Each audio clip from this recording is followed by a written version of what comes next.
नमस्कार, मैं हूं आपके साथ अंजलि त्यागी और आप देख रहे हैं सिंगाजी न्यूज। आइए बढ़ते हैं बुलेटिन की ओर। सोनभद्र में विधवा मां का रुदन भी नहीं पिघला पा रहा प्रशासन का दिल। न्याय की दहलीज पर टूट रही आखिरी उम्मीदें। क्या योगीराज में इंसाफ की पुकार अनसुनी? हत्यारोपियों के हौसले क्यों हो रहे इतने बुलंद? आरोपियों द्वारा अब गवाहों को भी पिता की तरह मार डालने की दी जा रही खुली धमकी। जानकारी के मुताबिक रेणुकूट निवासी अभय प्रताप सिंह पुत्र स्वर्गीय शिव प्रताप सिंह बबलू सिंह पर आरोपियों द्वारा किया गया जानलेवा हमला। आरोपियों द्वारा जानलेवा हमला कर न सिर्फ न्यायिक प्रक्रिया को की गई प्रभावित करने की कोशिश, बल्कि पूरे परिवार में दहशत फैलाकर मामले को दबाने का प्रयास जारी है।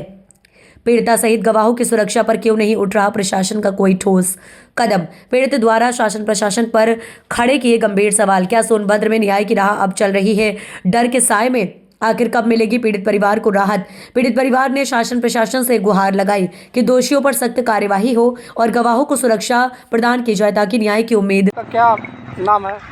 हमारा नाम निशा सिंह, पूर्व नगर पंचायत अध्यक्ष। क्या मामला है, आप यहाँ आए हैं आज? कल हमारा बड़ा वाला बेटा आया था।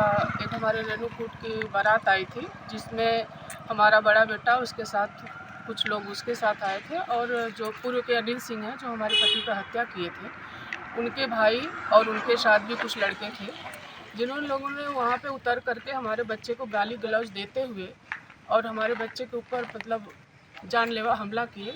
उसके सर में चोट लगा है, उसके नाक के ऊपर भी चोट लगा है, काफ़ी खून भी गिरा है।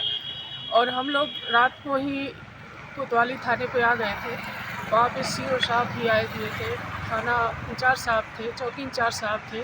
सभी लोगों को हम लोगों ने सूचित किया और हमको बहुत बड़ी पीड़ा यह है कि हमारी लोकल स्तर पे जो हमारे यहाँ जो पुलिस प्रशासन है वो हम लोगों की बात का ध्यान नहीं दे रहा है। हम लोग पहले से ही उन लोगों को सब कुछ पेपर दे करके अवगत करा रही हूँ कि कभी न कभी हमारे साथ फिर घटना घट सकती है। जैसे मेरे पति के ऊपर हत्या हुआ उसी तरीके से हमारे बच्चों के ऊपर भी हत्या हो सकती है। हमारा परिवार सुरक्षित नहीं है। जब हम लोग जाते हैं वहाँ पे तो हम लोगों को आश्वासन दिया जाता है कि आप लोग अपने तरीके से रहिए, शांति बना के रहिए और कोर्ट में न्यायालय में जो चल रहा है प्रक्रिया उसके आधार पे आप लोग शांति बना के रहिए। हम लोग शांति बना करके ही है। हम लोग जज साहब से निवेदन करते हैं, वकील साहब लोगों से निवेदन करते हैं, एसपी साहब से निवेदन करते हैं, थाना चौकी सारे जगह घूम करके हम लोग यही कह रहे हैं कि हम लोग सुरक्षित नहीं हैं। हम लोग की तो सुरक्षा दिया जाए, नहीं तो न्यायालय में जो मेरी प्रक्रिया चल रही है उसको ख़त्म किया जाए ताकि जो ये इस तरीके का घटना घटा है दोबारा इस तरीके का घटना न घटाया जाए। लेकिन ये जो हत्यारा है अब वो चाह रहा है कि बारी बारी करके हमारे बच्चों को भी उसमें लिप्त करना चाह रहा है, हमारे बच्चों का भविष्य ख़त्म करना चाह रहा है। क्योंकि हमारे पति का भी साया छीना हम लोगों के ऊपर से अब हमारे बच्चों के पीछे पड़ा है। हमारा परिवार भी सुरक्षित नहीं तो हम सुरक्षित अपने आप को महसूस कर रही हूँ। प्रशासन द्वारा अभी कोई कार्रवाई नहीं की गई? प्रशासन द्वारा अभी दोनों पक्ष पे 151 का कार्रवाई हुआ है।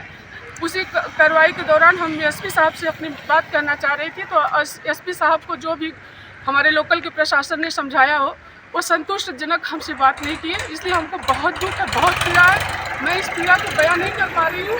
मैं तो ये कहना चाह रही हूँ कि माननीय योगी आदित्यनाथ जी जिस तरीके से अपराधियों को अपराध मुक्त करने का काम कर रहे हैं, वैसे हमारे रेणुकूट में जो अपराध हुआ है, एक लोकतंत्र का हत्या हुआ है, उस हत्या को अपने संज्ञान में लेते हुए हमारे बच्चों को हमको सुरक्षित रखें। क्या प्रशासन आपको हटा दिया गया है? क्या हमारे यहाँ से सुरक्षा भी हटा दी गई? जब मैं चुनाव हारी उसी समय हमारे घर से सुरक्षा भी हटा दी गई। तब से हम लोग सुरक्षा के मांग बार बार कर रहे हैं, थाने पे चौकी पे। जब हम कोर्ट आते हैं तब भी मांग करते हैं। यहाँ पे वर्तमान में जो अभी कप्तान साहब है उनसे भी हम लोग ने मांग कर लिया है, उससे पहले भी मांग कर लिया। आज तक हमको सुरक्षा मुहैया नहीं कराई। कितना बार घटना हो चुकी है? घटना हमारे छोटे बच्चे के ऊपर भी इन लोगों ने छठ घाट के उपरांत किया था। आज हमारे बड़े बेटा के ऊपर भी कल का हमला हो गया है। इसी चुर्क पे एक बारात आई हुई थी, चुर्क थाने के सामने चौकी के सामने हुआ है।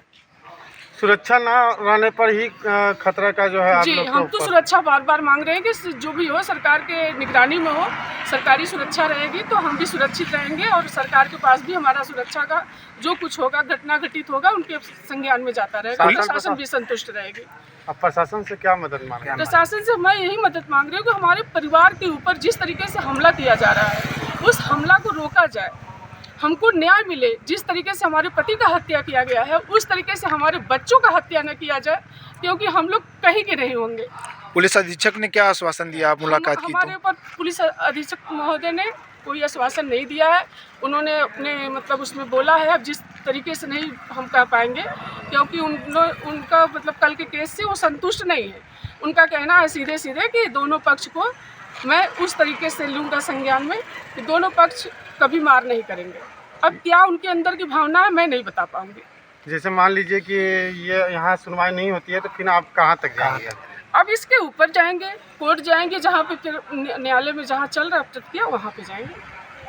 फिलहाल बुलेटिन में बस इतना ही। बने रहिए सिंगाजी न्यूज के साथ। नमस्कार।